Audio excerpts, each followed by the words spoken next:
The CBS Radio Mystery Theater presents... Come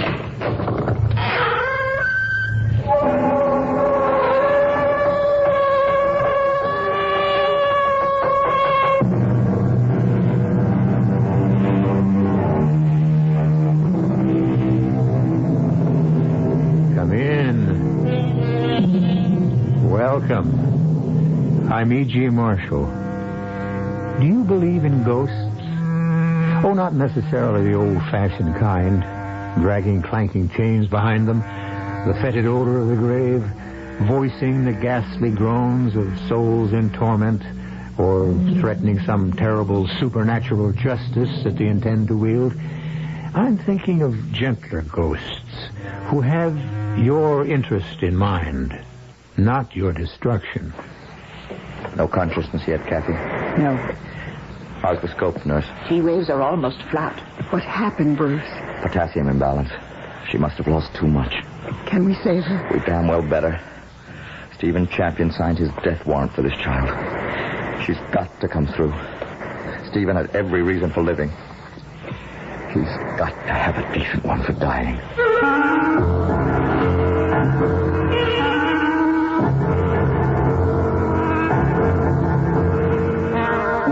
Our mystery drama, Angel of Death, was written especially for the Mystery Theater by Ian Martin and stars Marian Seldes and Michael Wager. It is sponsored in part by Contact, the 12-hour cold capsule, and Buick Motor Division. I'll be back shortly with Act One.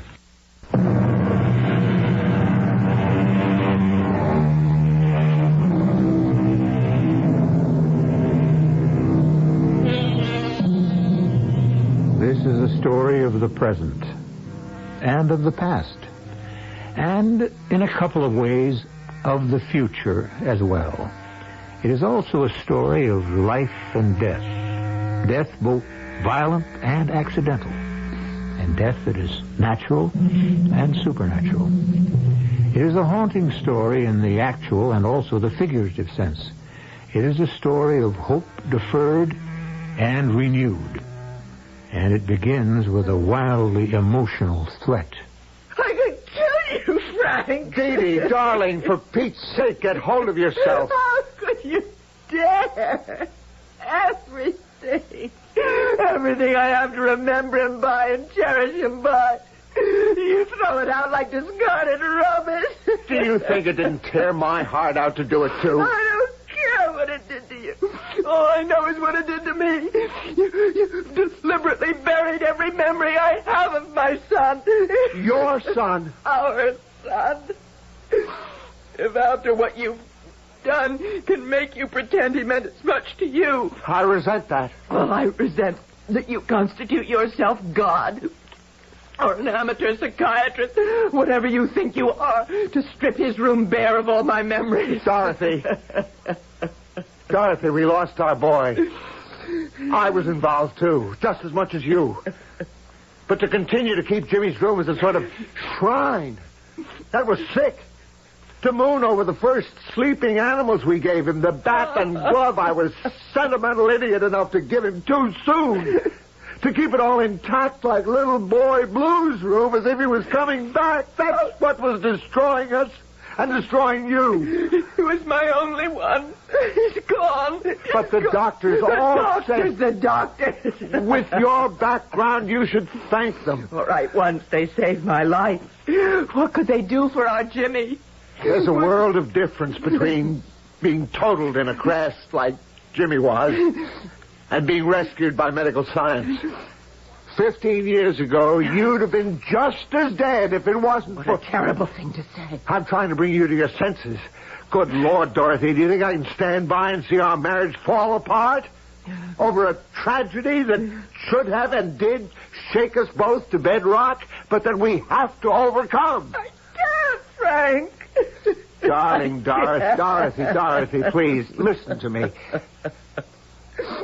We've lost Jimmy. He's gone. All I wanted to do was to clear him out of your mind because we can have other kids. No. There aren't any substitutes. You can't try to make life a simple little exchange like that. A substitute won't bring Jimmy back. Right.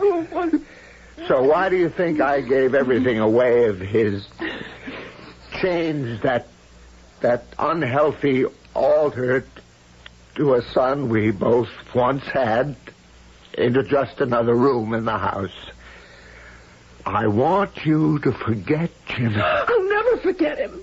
Well, I didn't mean it quite that way. You don't understand. You're right, Frank.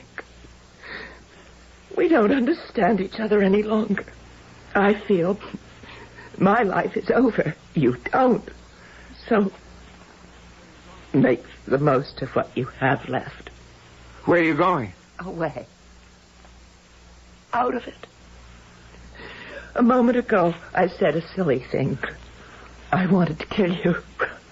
What I really should have said is I want to kill myself. Oh, I wish I had the courage.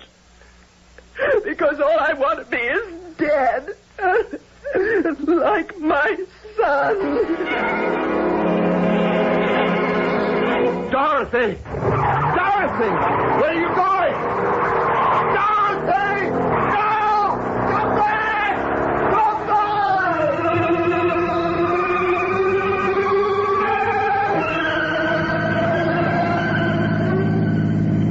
Please forgive me up there or wherever you are. If you are. I'm just coming apart, and I don't know what could place me back together. I don't even know what I'm doing in the car, hurtling through the night too fast for this mountain road. Why should I want to kill myself when I have a husband who's loving and kind? Even if he doesn't understand, I can't get over Jimmy's death. How can I blame Frank? And yet, to take all the mementos of my child away and give them to... What am I thinking? I'm mad. But face it, anyone who doesn't want to live anymore... Which, aside from being an insult to me, is a silly thing to think at 26 years of age. Who are you? I'm not quite sure anymore. Once I thought I knew. Now I don't. How did you get in the car? That wasn't my problem. I'm always with you, whether you see me or not. I don't understand. In a way, you seem like someone I might have known, but I don't actually recognize you. And still, I'm sure we must have met. Well, we did meet, but very briefly, a long time ago. Yes, and I feel I owe you something. No, I don't. It was just a fair exchange, your life for mine. And between us, I don't think mine could have been saved. I'm puzzled. I don't... So many things that puzzle you, aren't there? Yeah, I must be seeing things, thinking things. I am alone in this car. There's nobody else but me. That could be right. What?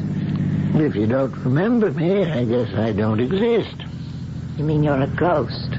Or something that haunts you. Well, why would you haunt me?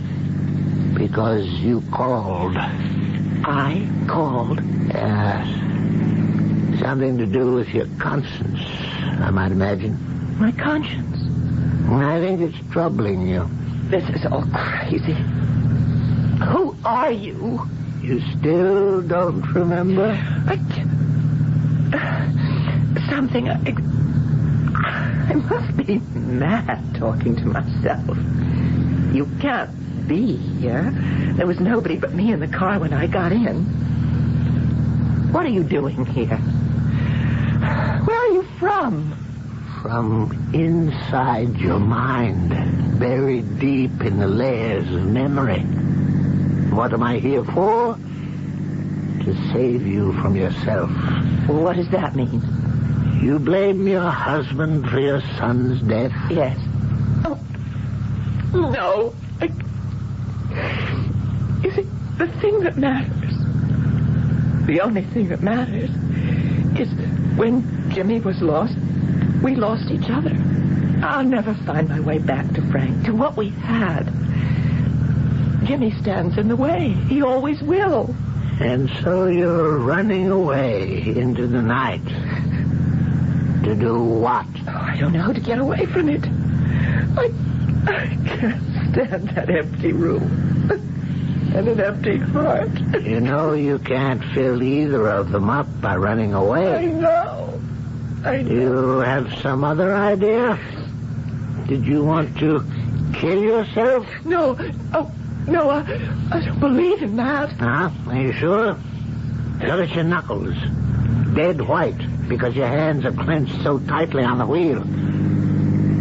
Look at your right foot. Jamming the accelerator to the floor. Look in your heart. Consciously or subconsciously, didn't you have something like this in mind?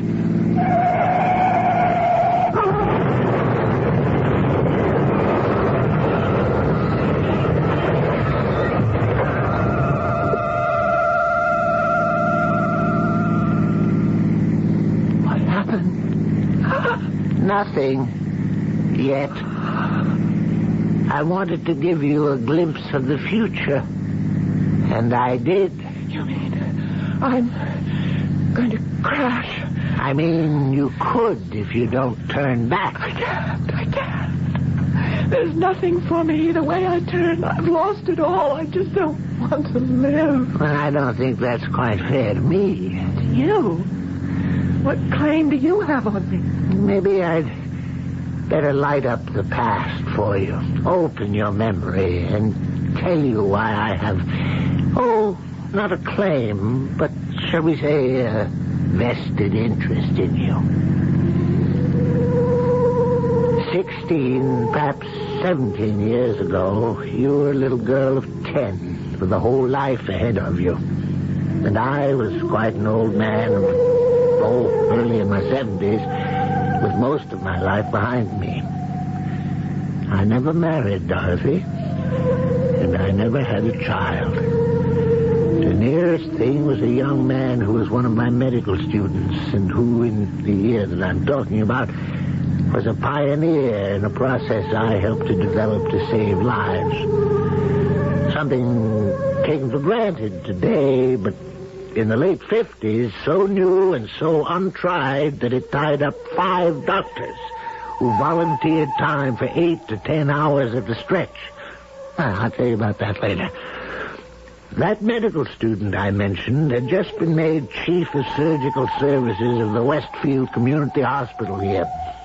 And I was flying up to be at his wedding, to stand in loco parentis, since Bruce's father was dead. When suddenly the old man with the size decided to take a swipe at me. Good morning, Dr. Johnson. You're on page. I heard it. Thank you, nurse. I'm on my way to Dr. Harding's now. You're a lucky girl. Don't I know it? 3 days till the wedding. I didn't mean that. I meant you're the only one in this hospital can answer that summons without taking a deep breath. You think he's all that tough? He runs a tight ship. You, maybe he treats with kid gloves. Don't you ever believe it. When our new chief of surgery puts me on page, he wants the physician, not the fiancé. I'd better straighten up and fly, right? Come. Good morning, Dr. Johnson. Morning, Dr. Harding. Bruce. Kathy, darling. Every doctor's day should begin like this. I wish mine had begun as well. What is it? No wedding shopping this afternoon. We're both needed on the artificial kidney. I'm just calling the team together now. Who's the patient? One of our wedding guests. Outside of my mother, the most important one on my side of the aisle. Oh, not your old teacher, not... Stephen Champion. The top biologist in this country, maybe in the world. They just called me from the airport. He's on the way by ambulance. Thank God we're one of the first hospitals in the country to have the machine. Renal failure? Possibly terminal. Certainly without the support we can offer. Maybe it isn't that serious. Let's not kid ourselves, Kathy. I talked to Steve briefly. Damn the luck. One of the great men of our century, teacher, scientist, Nobel Prize winner, pioneer in every kind of perfusion pump, including the kidney machine he's coming here to use.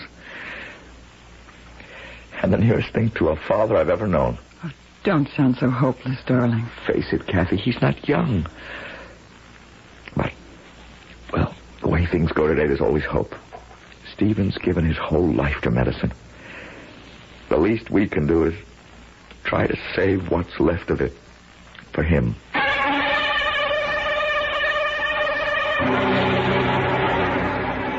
And so we have turned back from a story of the present for one in the not-too-distant past, and have learned who that quiet, understanding ghost that haunts and tries to comfort Dorothy Maitland is, or was. But how was his fate tied in with hers? When did he die, and how? And why his concern? I shall return shortly with Act 2.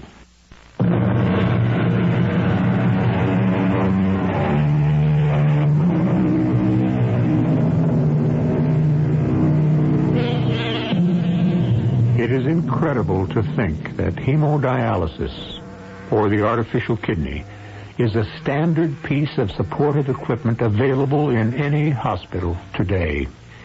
In addition, it is small and portable. Medicine marches with such giant strides. Less than 20 years ago, hemodialysis was a new and only hope to preserve the patient's life. Transplants were still a thing of the future. Atkins, what's this note about little Dee Dee Blake being scheduled for surgery? Dr. LeBar's orders, Dr. Johnson. She had a reverse. When? During the night. Why wasn't I notified immediately? Well, the chief resident knows you're going to be married next week, and since Dr. LeBar is standby on the The case... resident stuck his neck out. I'll be glad to lop it off for him later. My patients get my service. I'll have time to check Dee Dee before I go to the kidney room. I want to examine her myself. Will you see that she's prepped while I change? Oh, and notify Central where I'll be in case Dr. Harding needs me. You can put Mr. Champion over there, orderly.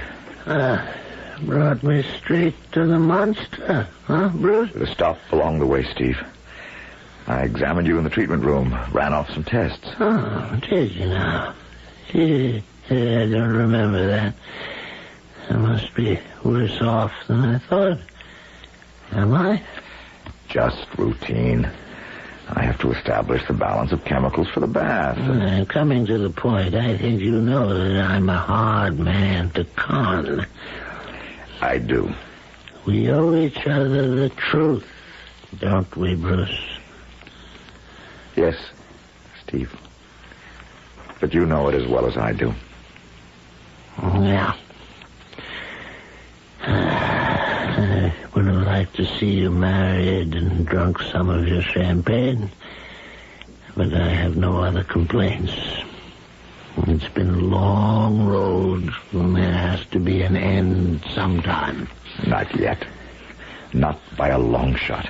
I wonder. The artificial kidney saves lives every day. I helped to build it for that. Steve, 10 hours on it, and your own kidneys will be strong and healthy enough to fight the uremic infection. I'm old, son. I'm very, very tired. Why continue the fight? There's no one to battle for, no one of my own to mourn me. That's simply not true. No wife, no child, no issue. When I cease to function, then I am gone, like a snowflake melted on a river. Not for me. You'll never be gone. Or a whole generation of people whose lifespan has been lengthened by your discoveries. Besides, you yourself have left us the means to prolong yours and the team of doctors I've assembled here to make sure it is prolonged. Is this poor old carcass really worth all that trouble? In my book it is. Not only for this machine alone, but all the others you've worked on, the breakthroughs you've made. Who in the world is more worth it? Make You sound like an entry in Who's Who. Dry words in a dusty book. My epitaph. What I do or achieve in my lifetime will be a drop in the bucket next to what Stephen Champion has contributed. We need you for the next breakthrough. You're a better con man than I gave you credit for. Bring on your cannula. Let's make a fight for it. That's the attitude. I'll go scrub to make the cut down. Oh, what? Excuse me. Kidney room, Dr. Harding speaking. This room is supposed to be zeroed out. Bruce, it's Kathy. Kathy, where the Sam Hill are you? We're all ready to go. You're keeping us waiting. I'm sorry, darling. I may have to hold up things a little longer. What does that mean? I'm up in Dee Blake's room. Who? Oh, your favorite little patient, 513. Something's wrong. I need you up here, Bruce. Are you out of your mind? You know the one place I'm needed is right here. What is it? What I was afraid of started last night. Dr. LeBar scheduled her for ops this morning. So? What do you want me to do about it? Even though it's technically my case, he outranks me. I want you to countermand that order. Why? Because I think she's in no condition to stand surgery. I'm convinced I know what she needs, and that's a decision you're the only one who can make. Oh, Kathy, for Pete's sake, let's not start our life together with you taking advantage of the fact that I... Dr. Harding, this is Dr. Johnson talking to you, and this is an emergency. All right, it had better be. I'll be right up there to see for myself. Steve, small crisis. Give me 5 minutes. I've lived for 73 years, Bruce. I guess I can hang on for 5 more minutes.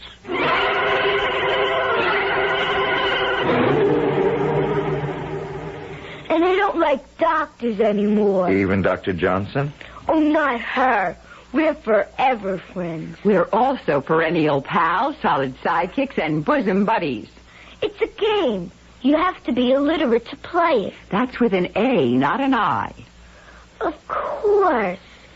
If you were illiterate, you couldn't play. Illiterate means the first letters of both words are the same. Or any number. Like in Peter Piper picked a peck of pickled peppers. Or a big black bug bit a big brown bear. That's pretty good for a man doctor. And you're pretty smart for a 10-year-old. Well, Dr. Johnson taught me. Old Dr. LeBar never could. Anyway, he has a mustache.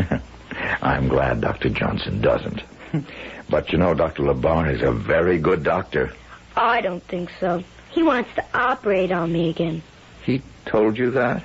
Just last night. He said I had one bad old kidney that was poisoning the other one, so he'd have to cut the naughty one out.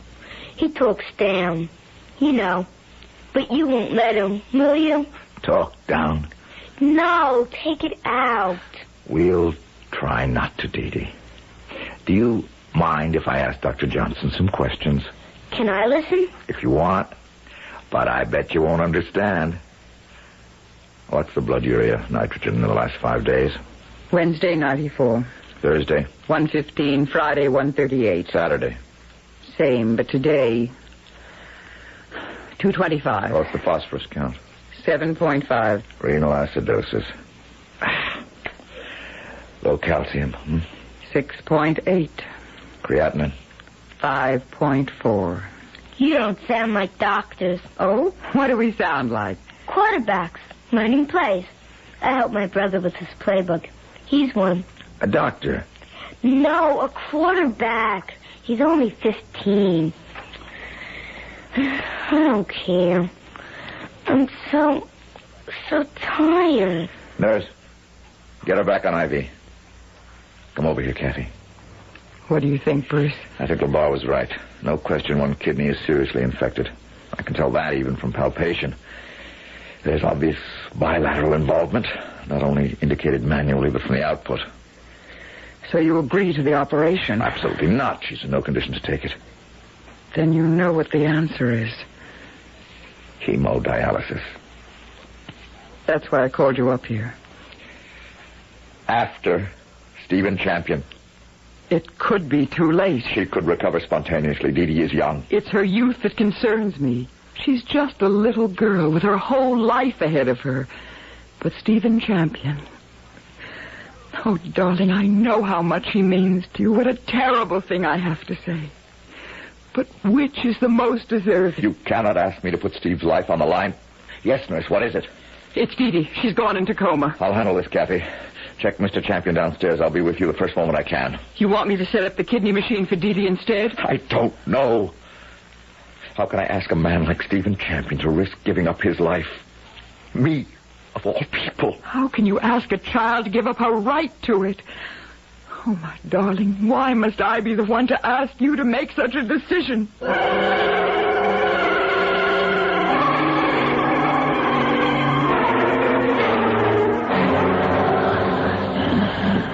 Just a little oxygen, Mr. Champion. Nothing to be afraid of. I don't need it.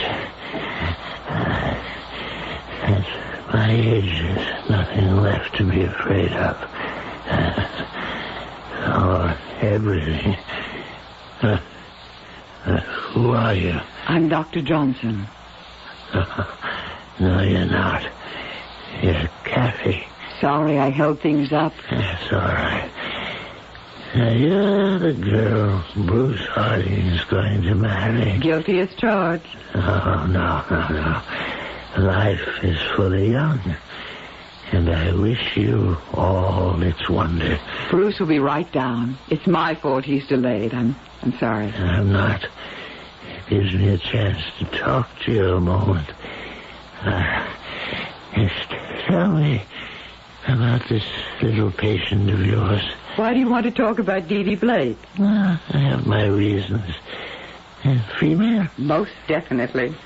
Attractive? Adorable. Big, dark, haunting eyes. A complete femme fatale. She's 10 years old. Oh, what's the matter with her? But it should have been just a simple appendicitis, but it perforated. Peritonitis? Yes. I begin to see a pattern. Probable sulfur reaction, huh? That's right. The threat of renal failure. Too late for surgical procedure. How could you know all this? I heard enough from this end when you were talking to Bruce to make an educated guess. It poses quite a problem, doesn't it? I don't follow you. Of course you do. She needs hemodialysis on an emergency basis, as I do. One kidney machine to serve two emergencies. Which do you save first, huh? 10-year-old girl with the dark, haunting eyes who might have the reserves of strength in her own young vitals to recover? Or a weak old man with possibly great contributions left to make to society, but who stands a good chance of not making it, even with supportive measures. No time to convene the death committee. This one's on Bruce alone. It's one heck of a hot potato you handed your husband to be, isn't it, Kathy? I wonder what he'll do.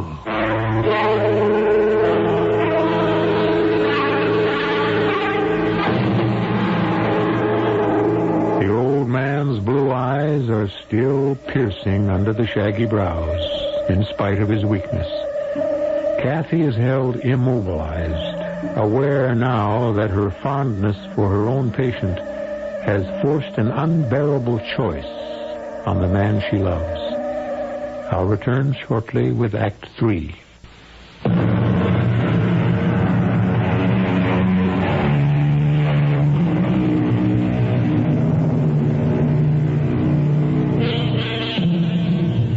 As Kathy, her breath still caught in her throat, stares fixedly at the shrewd old man who has stated the dilemma Bruce faces, her brain fumbles to think what she would do in his position. And on a personal and selfish level, while wondering how Bruce will react, she cannot help a twinge of fear at what his decision will do to their personal relationship, whichever way it goes. Tell me about your patient, Kathy. Tell me about this Dee, whatever her name is. Is she intelligent? I think so. Uh-huh. And what contributions do you think she can make to society at large? It's a little too early to tell. Huh? Is it? Does she have good pelvic construction? Will she bear healthy children? I'm sure she will someday. So, that's Dee Dee. Now let's have a look at Stephen Champion. Do you know what I'm working on, or was, before I was hospitalized? No, I don't. In a complex field, the collagens. But I won't explain except to say that the breakthrough I believe I'm near could mean all the difference to thousands, to countless lives. Well, I'd like to be a part of that. I don't blame you. Well, not so much for myself, but if it doesn't sound too stuffy, for humanity. I knew that's what you meant. There's also the thought that for faithful service, a man should be entitled to ask for a reward. Isn't he? Yes. Particularly when the reward is the use of something he pioneered and developed. There's no question. And totally on the personal level, I want it to be at your wedding more than anything else I can think of. Because Bruce Harding is the closest thing to a child I ever... I think you've proved your point, Mr. Champion. Have I? Ah, yeah, there you are at last, Bruce. You ready to start? Stephen, Well, come on, spit it out. You know the artificial kidney can be the difference between life and death. You know that as head of the team, I must decide when and on whom to employ it. You want to tell me that there's a child who needs it just as much as I. So let's stop wasting time. Get her in here and get started. I'm not asking you to make the decision. Of course you're not. I'm telling you. If it came to that point, you'd make the decision. In fact, you'd already made it, hadn't you? Oh, Stephen, You know damn well you had. And I heartily concur. Anyway, you can't hook me up to that contraption unless I agree. And I don't. But I thought that you... Oh, Kathy, my dear, I only took you over the hoops to make sure you knew the kind of guts it took for your husband to make this decision. And what a good man you're marrying. Now, let's get that little girl down here. And you, too, listen to me, both of you. You pull her through, or I'll never speak to either one of you again. Is the bath ready, Kathy? Yes, Dr. Harding. Had enough time for diffusion, nurse? All set. How's your picture on the cardioscope, Dr. Mason? See for yourself. I don't like those T waves. We'd better get started. I'll make the cut down. Are they going to put me in that big tub? No, dear. We're just going to attach you to it so it can take all the poison out of your blood. How could you attach me? I'm just going to make a little cut in your arm. Right here. And put the magic tube in. Will it hurt? No. Dr. Johnson is putting something on you so you won't even feel it. I can't even feel my heart now. He won't let it stop. I won't let it stop, Petey.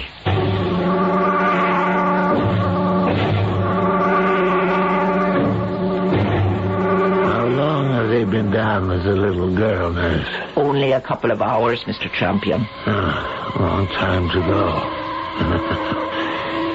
Man never grows too old for new experiences. For the first time, I know what a father goes through waiting for the birth of his first child. A new life for Dee Dee, as if she was born again.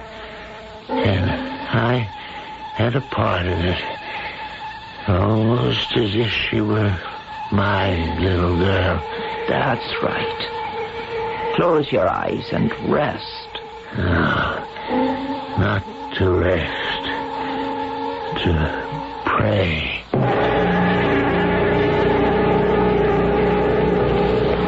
How's the scope, Doctor? T waves are almost flat. What happened? Potassium imbalance. She must have lost too much. But can we save her? After all that's happened, we'd better. Let me listen. Arrhythmia. How high do you want the potassium? 5? The way the EKG looks, bring it to 6. Let's see, what's the atomic weight of potassium? 39 plus. Chlorine 35, so in a 100-liter bath, that makes it 8 grams, right? Go to the head of the class. You've got it. Now we wait. Why does diffusion have to be so damnably slow? You sure it was potassium? Damn well better be. We'll have lost 2 patients. It's 100 to 1 Stephen signed his death warrant for this child. She has got to come through. Stephen Champion has every reason for living. He's got to have a decent one for dying.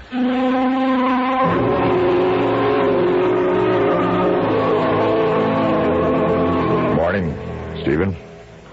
Morning? That's you, Bruce. When are you going to hook me up to that infernal machine of yours? You were on it for 10 hours last night. I was? I don't remember. But I'm afraid it didn't do much good. The old kidneys are too far gone for that. Someday, soon, we'll make one of those breakthroughs, and you'll be able to fit me for a new set. Or one. One'd be enough. If a transplant were only possible. Yeah, but it isn't yet. Anyway, I'm tired of talking about me. How's the little girl? She came through with flying colors. We'll save both her kidneys. There's a nice thing. And a sad thing. What do you mean? I'm a lifesaver. Well, in actuarial figures, I am a statistician's delight because I've improved percentage figures on life expectancy in a lot of fields. But of all of them, whoever they were, I never got to know one single human being whose life my research ever saved. There's one you can meet if you want. Dee Dee. You saved her life directly. My best promise of whatever immortality I'll have. Yes. With all my heart, I want to meet Dee Dee.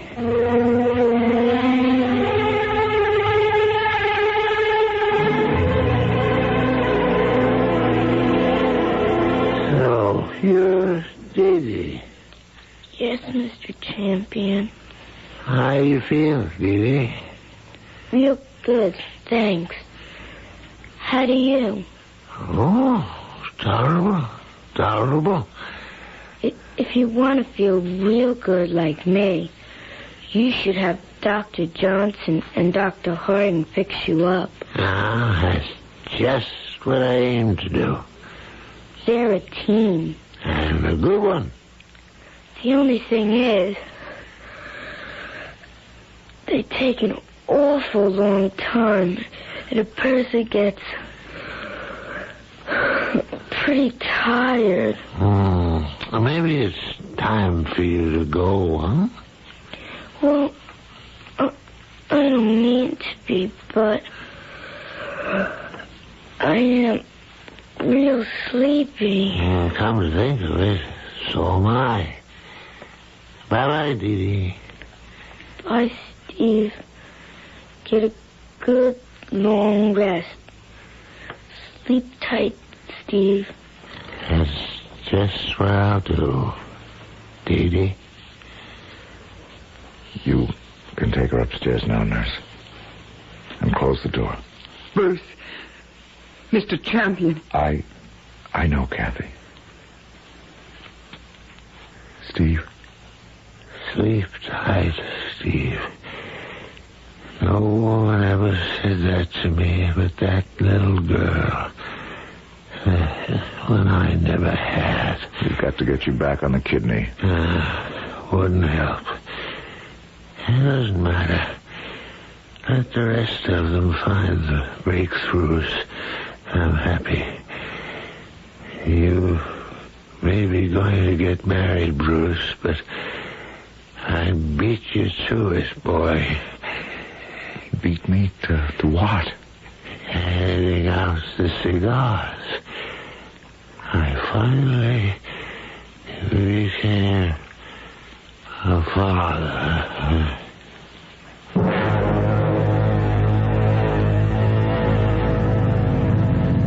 So that's who you are.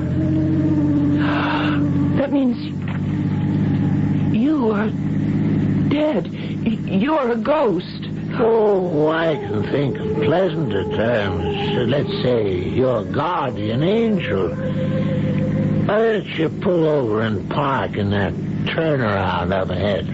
Why? Now, you make up your own mind about that. Just be a good girl and stop there as I tell you. All right. Yeah, that's better. Nice and quiet. Easier to think.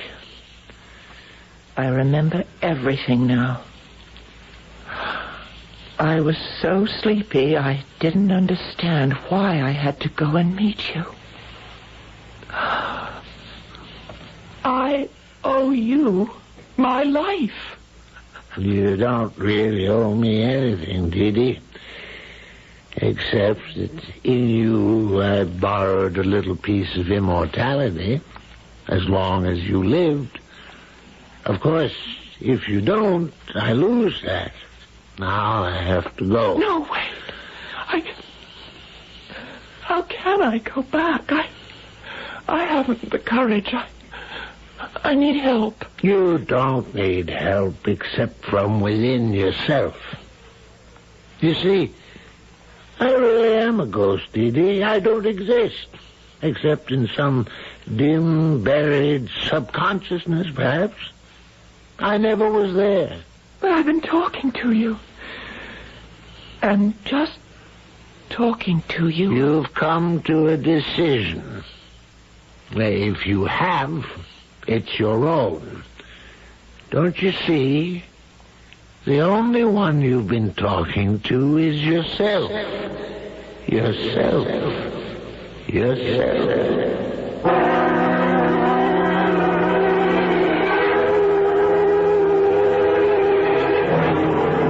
Where have you been? I've been out of my skull. I didn't know what to do. I was just about ready to call the police. Frank, just hold me. Don't say anything. Oh, I'll hold you. Don't ever worry. Oh. I'll hold you so you can never run away again. I never will. Let's go inside. Home. And start all over again. Of course, dearest. You must be terribly tired. You're worn out. No, darling, no. I have a new lease on life.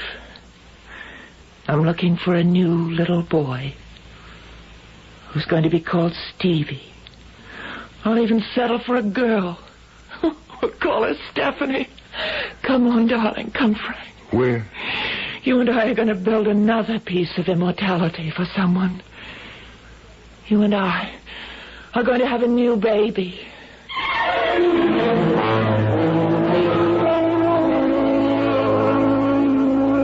So Stephen Champion will achieve his piece of immortality after all. For the only sure life after death is the memory of us. The memory that stays in the hearts and minds of our friends and our families and their children and their children's children. I'll be back shortly.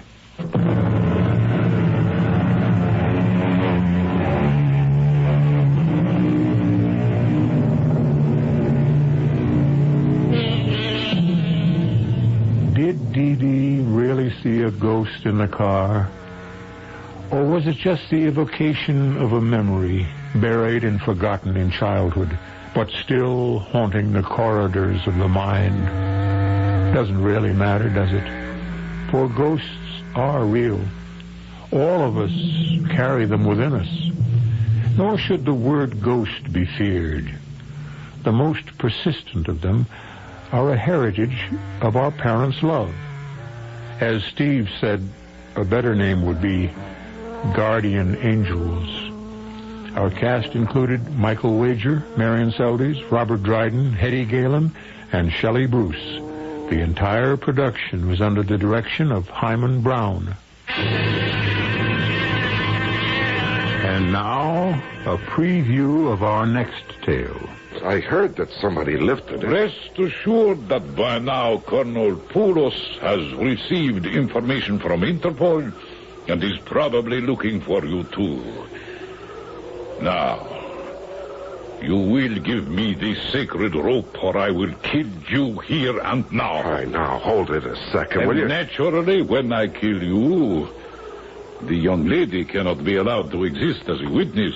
Oh, he's bluffing. You will place the necklace in my hands now. If I had the necklace, I wouldn't have it on me, right? I'd have it stashed. So if you knock me off, you'll never get your hands on it. Once again, this is not a motion picture. Such a speech means nothing. And Mr. Turner, killing you will give me much pleasure. Killing anyone is pleasurable. Radio Mystery Theater was sponsored in part by Anheuser-Busch Incorporated, Brewers of Budweiser, and all state insurance companies. This is E.G. Marshall inviting you to return to our Mystery Theater for another adventure in the macabre. Until next time, pleasant dreams.